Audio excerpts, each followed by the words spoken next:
name is Joakim Kennedy, and I'm a senior principal security researcher for Anomali. And I'm Ryan, and I'm a normal security researcher in Anomali. So a little bit of this talk, we wanted to go in and talk a little bit of sort of different approaches that we've seen advanced persistent threat actors use to sort of shift the blames over a little bit from who they are to other entities. And so the motivation sort of behind this is usually comes down to attribution. This is usually the question at first here: who's behind the attack? And this is sort of the thing you usually see most cases in the media. We really want to figure out who's behind it. Problem is, especially in the private industry, we rarely have the full picture, and sort of drawing those conclusions are really, really hard. So how do we then do attribution? The one way of doing it is to look at all the TTPs used by the threat actor and sort of group it together and see this sort of behavior matches with this group. The other way is to look at the victim, who's most likely to go after them, what can they gain from that. The other is to look at infrastructure. Are they using something that's been used in a campaign previously? And if they're reusing it, it's probably likely the same threat actor. Otherwise, is IOCs. The same case, maybe they're reusing the same malware. And also in terms of malware and other tools, what else are they using that's sort of specific to this threat actor? So in terms of false flag, the sort of definition of it is to perform a covert operation with intention to deceive or shift sort of the blame over to another entity. The term comes from pirates. Pirates would usually sort of use a false flag as a kind of a disguise. They would actually sail with a different country's flag and sort of allow them to prevent even sort of their targets from fleeing by giving them a false sense of security. Also, it's sort of preventing them from preparing for battle. And then when it was too late for their target to escape or prepare for battle, they will switch over and into sort of the classic pirate flag. They also used it to sort of blame the attacks on other countries. So you would sort of ship with a British flag and attack the Spanish. And here's a historical case of a false flag. Does anyone know what this one is? This is the Reichstag brand, which sort of from the February 27th, 1933. This was blamed on the communists by the Nazis, and Hitler used this one to actually get some legislations in, and actually this is one of the fundamental pieces that gave them the power to take over Germany and turn it into a totalitarian state. And the interesting case is, we heard earlier today at keynotes that cyber is the new sort of area of warfare. And in terms of in addition to the Geneva Convention, if we consider these kind of cyber attacks as warfare, according to the additions to the Geneva Convention, it is a war crime to aid in a military attack with the deceiving of being either the opposite or a third party in the attack. I'm not putting this that this is a truth statement. We're not lawyers, but it's just an interesting thought to come in as we're sort of approaching the cyberspace to what it was considered military warfare. Okay. So a very common form of false flag, especially for nation-state actors, is just to pretend to be like a different nation-state actor. So this is true in the case of North Korea's Lazarus Group. There was Lazarus Group had targeted a number of sort of banks, financial institutions, even casinos. And the reason why they were targeting these people were sort of to generate a new source of revenue for the regime. So with their ballistic missile testing and all, they had a lot of sanctions slapped on them by the UN Security Council. And so like their main sort of sources of income were stuff like coal and textiles and sort of foreign workers, workers they had sent to foreign countries to bring revenue in. But when sanctions got slapped on those, they needed to find new ways. And one of them was to sort of target these places that make a lot of money to steal money for them. So one of the biggest heists that they tried to do was they tried to steal approximately $1 billion US from the Central Bank of Bangladesh. They had money stored with the US Federal Reserve.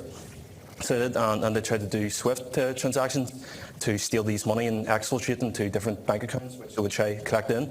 So when they looked at malware that was used in this attack on SWIFT systems and all, there was some interesting flags that started to show up. So a lot of these flags pointed to that there was Russian hackers involved in this. And mainly this is because of sort of three things. There was Russian strings, Russian exploits are being used, and there was sort of commercial Russian binary protectors being used. So when it comes around to the strings, there was Russian words that were transliterated into the Latin alphabet that were placed in ASCII inside some of the malware they're using. So you can see just the strings there, they were all in one group. And so the words are Silka, Ustan Nalivat, Policit, Peroslat, Derjat, Vichodit, and Nachal. So if anyone here can speak Russian, hold up a scorecard with how I done with Russian pronunciation. So there was some interesting things to notice.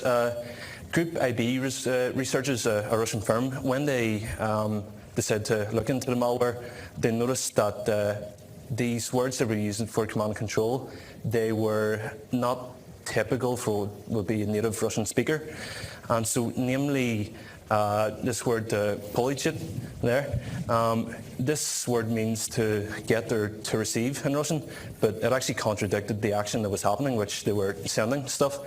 Other flags was,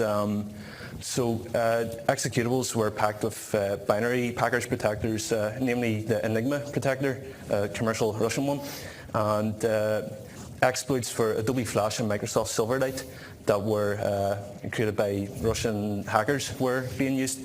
So how did they actually find out there was North Korea and not Russian hackers? That module in the previous slide, client traffic forwarder, this malware was installed on target machines within machines in the target organization, and its job was the proxy traffic from the command and control server to victims on to machines on the local area network of the target, and so this connected to a three-layer command and control architecture. And so, and the C2s consisted of compromised machines. So what they noticed was on the end layer that the actors would connect to, there was North Korean IP addresses connecting to it. And both of these IP addresses were in the same net range as ones used by North Korean hackers in the Dark Seal attacks. And also one of the IP addresses was linked to the Potangang district, where the National Defense Commission of North Korea is located. So go figure.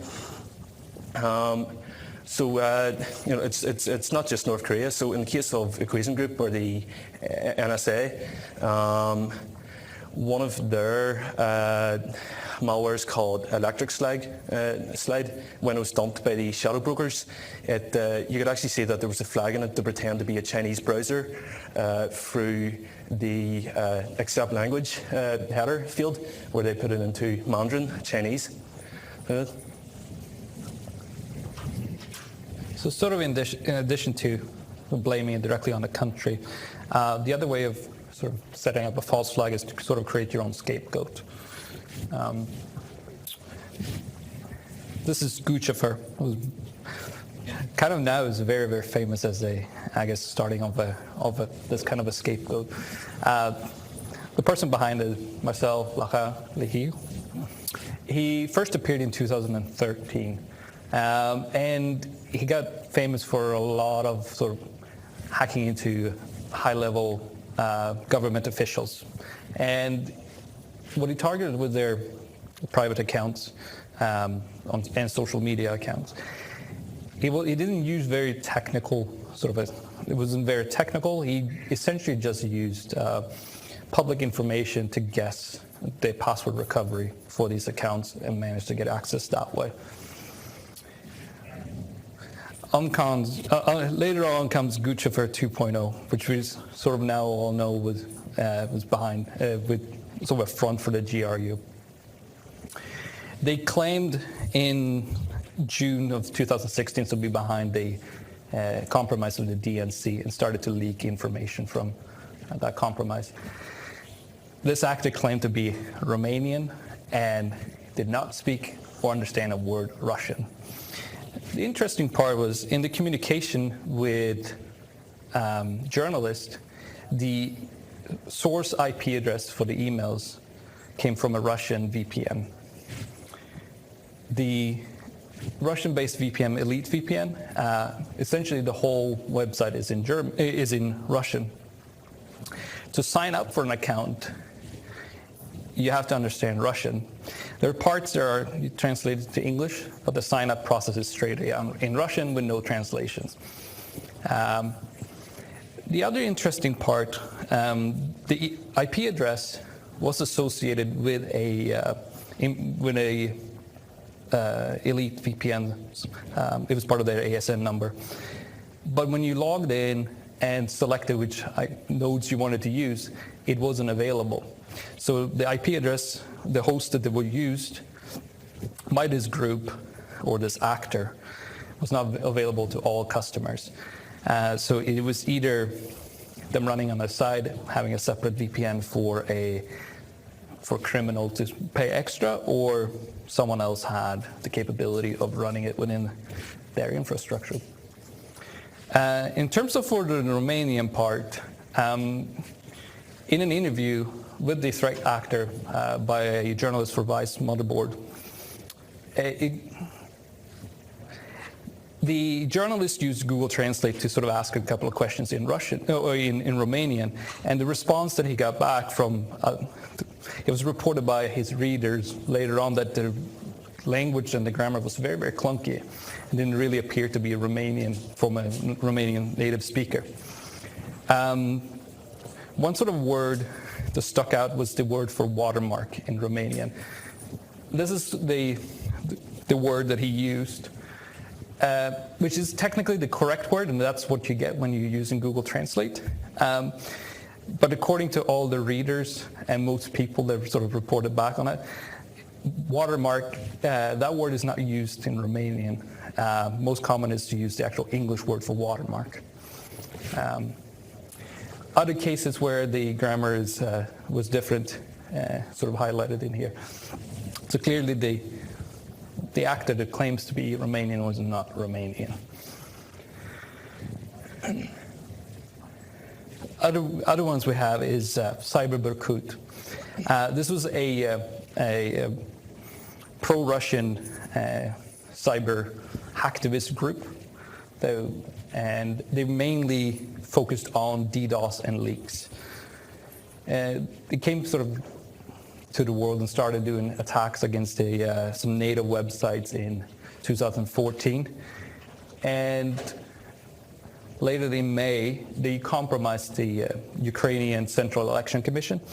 And right before the polls were closing for their general election, they posted on their website that the right sector leader, Dmitry Yorashich, had won the election. It was 10 minutes before the polls closed. There wasn't a way for them to actually change the elections or anything like that, because the actual voting was done on paper and it was hand counted, so no matter what. But it still caused sort of disruption within the Ukraine during the election. When the CERT in the Ukraine investigated the breach, they discovered that the malware Sednit, which is another name for APT28's malware, which sort of was on their system. So they've sort of pinned this breach on that threat actor group. Other targets by the CyberRecruit is the American journalist David Setter. He's writes a lot of articles against against Russian politics and things like that. He's been basically banned from entering Russia, and he was compromised, and a couple of emails from his private account was published on CyberRecruit's blog. The way they leaked it was actually to selectively modify the emails. They took actually care of changing it, so it portrayed them as that he was behind a conspiracy against Russia. So they changed the language slightly, just to, in a way of framing that he was trying to write a couple of articles that basically is creating a conspiracy against Russia to sort of like discredit this guy. The phishing campaign that used to actually compromise his credentials has been linked to the same phishing campaign that was used in the election, the U.S. election in 2016. This is the phishing domain that was sent to David, and this is the one that was reported as part of the DNC election. And it sort of follows the same sort of TTP that's being used by APT28. So more hacktivist groups created by APT28 include the Cyber Caliphate. So these guys appeared in January 2015. They claim to be affiliated with the Islamic State. So notable hacks that they were involved in were the United States Central Command Twitter and TV Sans Command. So in the case of the United States Central Command at CENTCOM Twitter, they managed to hack in and they started posting sort of pro-Islamic State pictures and saying that the Pentagon networks had been hacked. And sort of to back this up, they'd also put on pastebin dumps of information that had been supposedly stolen from the Pentagon. So for TV Sans Command, what they managed to do was they managed to take down about 12 channels for about half a day where they were not able to broadcast. Also, their website was defaced and social media was taken over. So when French authorities had investigated the TV Sans hack, along with FireEye, they linked that to APT28. Another group that appeared around the same time was the Yemen Cyber Army, and they pretend to be a Houthi rebel-aligned group. They done a few hacks, mainly on the Al Hayat news agency, it's a London-based Arab news agency, usually quite sort of liberal-leaning politics, and the Saudi Ministry of Foreign Affairs. Naturally, or initially, it was attributed to Iran, since they have close ties with the Houthis and supply them and all. But when Kaspersky researchers looked into it, they found out that it was probably more likely APT28 had done it. And so reasons that they done that was parallel targeting. So around that time in 2015, the Russians were accusing Saudi Arabia of depressing oil prices in order to tank the Russian economy. That's highly reliant on selling energy resources to the West. And also at that same time, Russia had targeted the Saudi embassy in Kiev. So there was the same motive there to attack them through this group. Infrastructure that was being used by the Yemen Cyber Army was also in the same net ranges that APT28 infrastructure was on. And in fact, Kaspersky think because they were using Yandex registered, like Yandex emails to register the domains, that it was that it was APT28 because that's the common tactic that they use.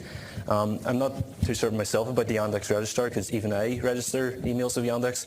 It's very easy to do. You don't need to link a mobile phone or anything. You can just fill out a CAPTCHA in Cyrillic, and then you can have an account. Fine.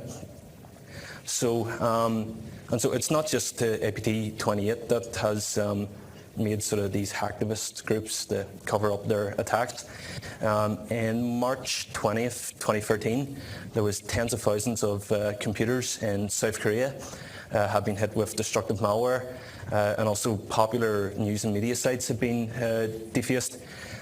These attacks were claimed by two previously unknown hacktivist groups, that being the New Romantic Cyber Army team and the Whois team. So, and when analysis began on it, they finally attributed to North Korea. So, in the case of the New Romantic Cyber Army team, they sort of pretended to be this ancient Roman themed group, the activists, and this is mainly because of sort of terminology that they use and also the name. They mainly used two words, and the things that being Principes, which is a Latin plural word for veterans or leading citizens, and hastati, the spearmen. So what I find quite interesting is a lot of researchers picked up on the pro-Roman themes, but I vehemently doubt that in North Korea their libraries are stuffed with books full of Roman history. So where I actually think that they just pulled this sort of hacktivist group out from was from, I think they were actually fans of the video game Rome Total War, because the names Hastati and Principes, they're two of the earliest units that you can get in the game playing as the Romans. So it is quite interesting to see that even in like such a secluded country as North Korea, that people sort of have access to Western games, they pirate and play Western games. So for the other group, the Whois team, they defaced the website of LG U+, which is the telecommunications wing of the LG company, and they defaced the No Cut News website. So the wipers that they deployed on the target systems, they found out it was pretty much the same wiper that had been used by the New Romantic Cyber Army team, just with a few different functions and strings put in it.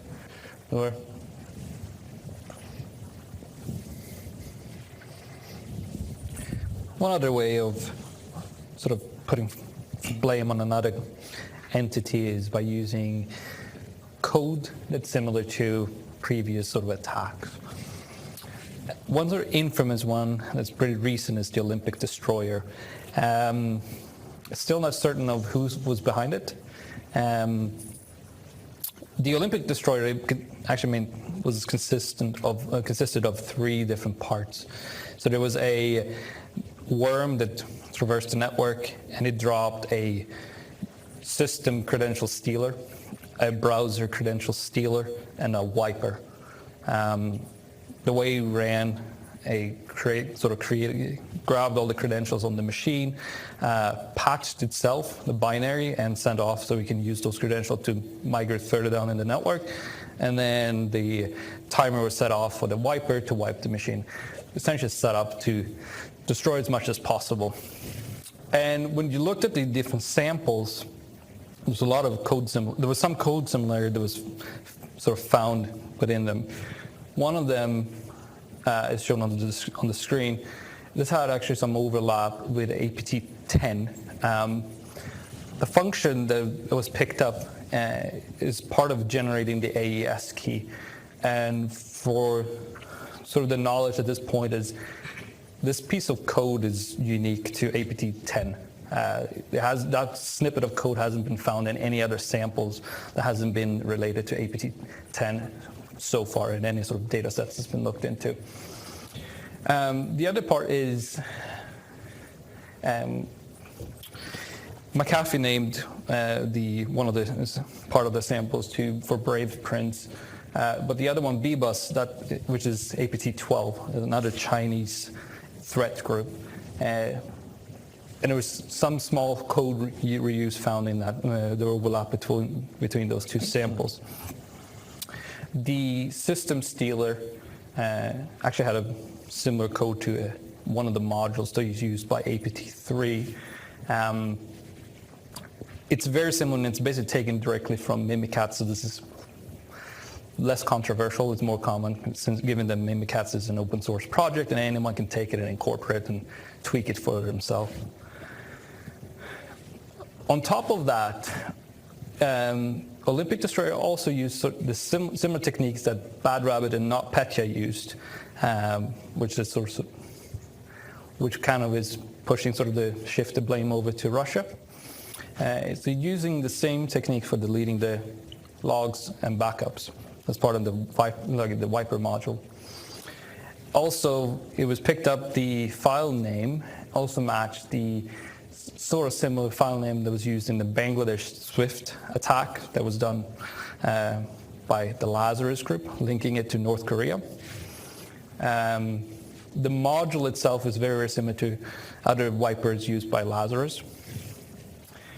And it also used the same technique that a lot of the North Korean malware does, where it would encrypt the actual payload, and the decryption key is passed in as a command line argument.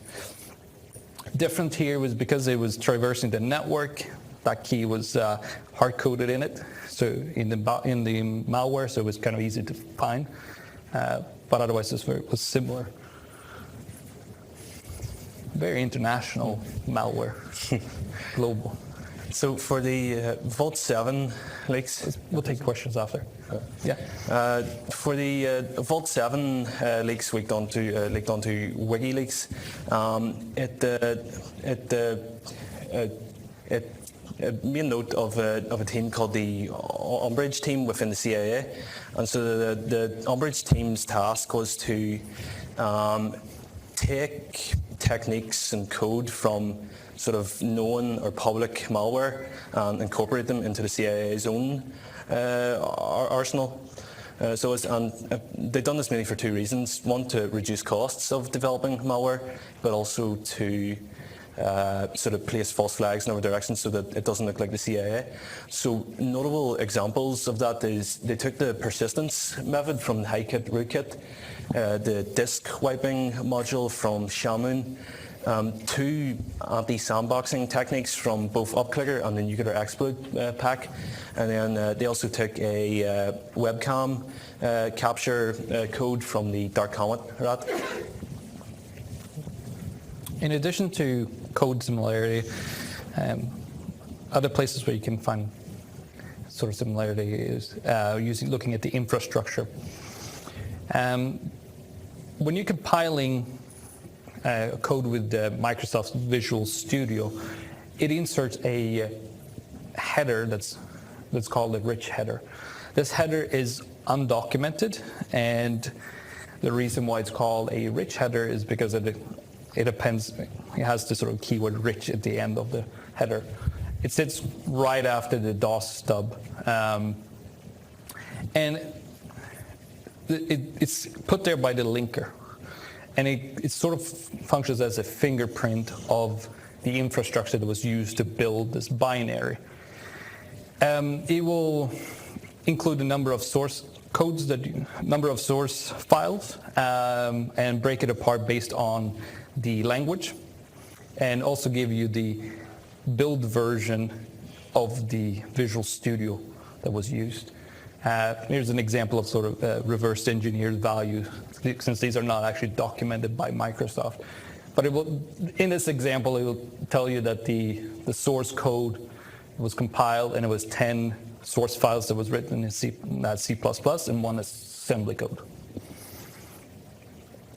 Going back to Olympic Destroyer, Kaspersky noticed that the rich header that the Olympic Destroyer had matched exactly with matched 100% with a sample from the malware Blue North, which is a Lazarus malware. The only way this could happen is either it was copied and just patched into the binary, or they used exactly the same version of the Visual Studio, and they had exactly the same sort of code layout with the same amount of source files. So, which is highly unlikely.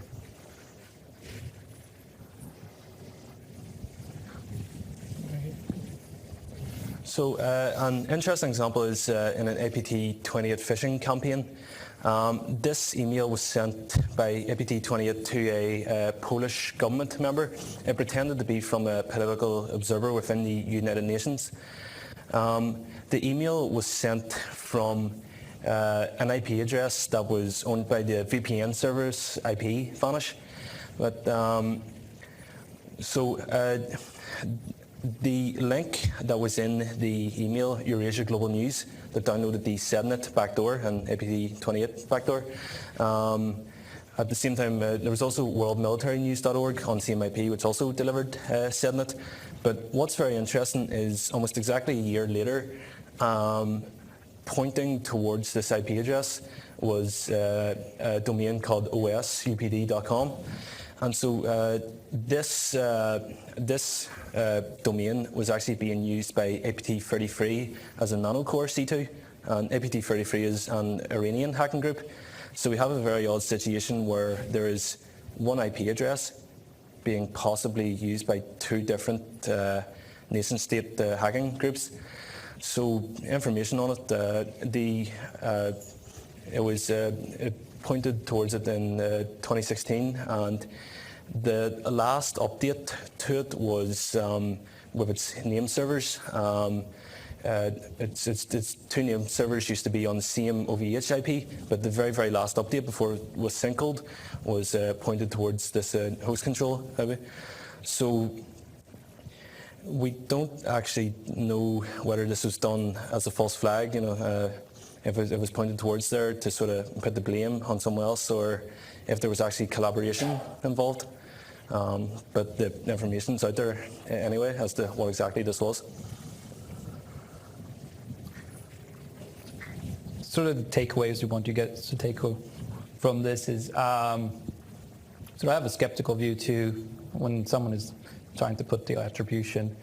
And when you're trying to do this, try not to confirm a confirmation bias of this is probably this country or threat actor, because that's the most likely one. Also remember, attribution is really, really hard.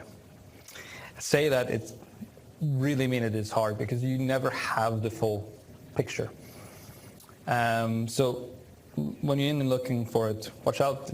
It's very easy to put in some forgeable artifacts into these samples. Also sort of open to other stories of who might be behind it. So keep in mind of who else might be targeting this and why they might be doing it. And then evaluate the findings. And that will conclude, and I think we have a question over there. Yeah.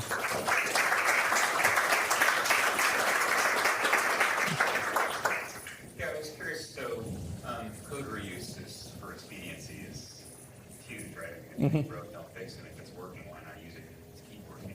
Do you have a sense of, I've done that myself, right? You can exploit code that's out there that mostly works, weaponize it. Somebody else has done 99% of the work. I changed a couple lines of code. Yep. Or read it.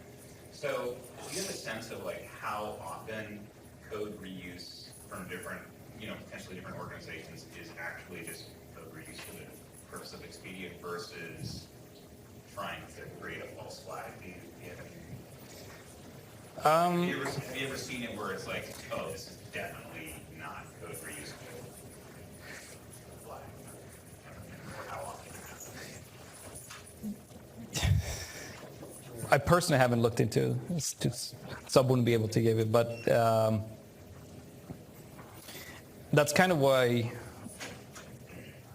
it's never really a black and white answer to that. Yeah. You have to evaluate, and it kind of comes down with attribution in general, just because it is a snippet of code and this has been previously. You have to really take a look at it and actually see, does it actually fit? I think it's more of an art to it than a science, unfortunately, because it is easy to forge. And Yeah, you can never be 100% certain. Like I said, with the Umbridge team in CIA, there's sort of two main reasons to it. It's one's to reduce costs. The other one's possibly for false flags. What ratio they're in, hard to tell. Yeah. When you're talking about the rich, Rich header? yeah, the rich header.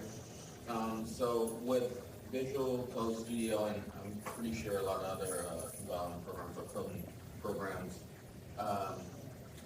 do you see or do you foresee within your practice any change or variation based upon what OS because of porting or anything like that?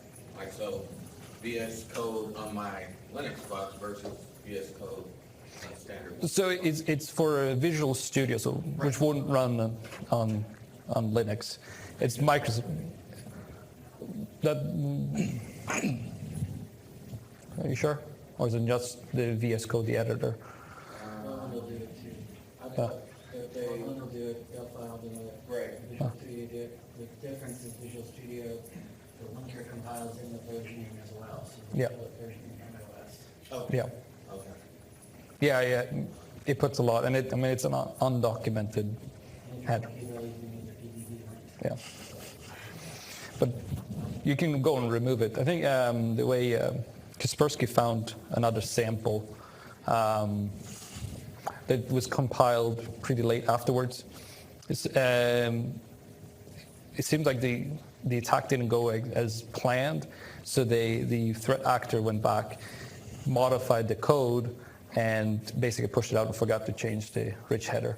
So they got another one with actually the original header. It's kind of how they linked it all together. And so. Okay. I got a question that relates to what he said, that, but from a different perspective, that all these are good advices, but I think it's more of a recommendation for like the Intel team. But what do you think the knowledge of false flag and avoidance of that, or a way to make have confirmation bias for private sector? Like, for example, in my mind, I think maybe that's just my opinion that nation state tend to do more false flag than crime groups. Yeah. Is that a true statement, or do you think that it's like half and half? Um, And also the effect on the private sector. So, saying that there's another group that we didn't bring, that we haven't actually brought up as an example, is the Neutron team, which has not been linked to a APT group. Was it Wild Neutron, I think is what they're called.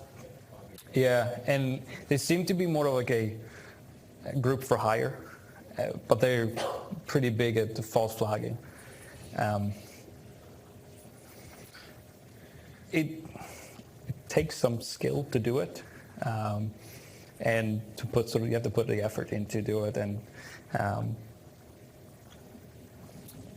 the one that really has something behind it is usually a nation state, because I think they are the one that will be more inclined to do it, because you kind of want to cover up who's behind it, where a financial motivated threat actor may not care so much to know who's behind it. They're just after what they're after. Yeah, because I work for a private sector, so for example, the Samsung group, right? Because they don't do a lot of false flags, so they just, it's us, but they don't. Yep. Yeah. I think you brought up an interesting point about the confirmation bias. I think we're out of time, and I think they want us to wrap up. So if there's any more questions, find us outside and we can have a chat.